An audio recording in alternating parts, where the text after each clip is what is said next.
omvera mchitunzi ndi Kalonda ronda amene akupanga host show ya tsiku la lino. Kalonda wakonzekera bwanji?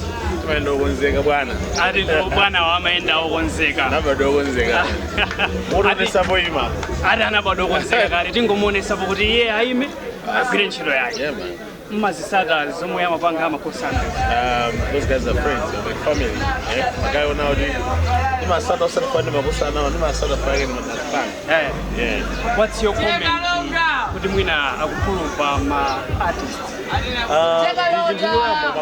Wana magai abwera pamozi osafuna kuti Tanzania ndijosa kwa madukani chido chopa kuna wapusha ma artist yo. Ana ndo wapusha ma artist ndiko noise. Unaona ngati vuto unaona kuti magai amafuna kupusha ma artist. Ndi ma strategy ofana. Magai hawa anabwera artist kusiana ndi nani. You know, ma freestyle section. Ngine yokuti ndi hapo. Ngine hapo. Ngine ndiwo yamba yowa. Komaso kuzita. Ngati no artist. Amene tukwenziwa Blak kuti as an artist. Ngapa nge inspire bwanji ma upcoming artist. Samagonje. Chimeme chilika mwana kuno. Gonje sanga ndikukondwa sana. Maji sasa makondwe sana wasa samagonje sana.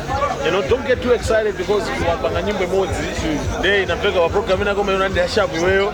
Basi akamba kuyenda mozi pova yani. Chief. Kulando kunokona tisaka kudziwa. Even neyo. Kulando nosamba ndidziwa tibena nchito like they don't care about me.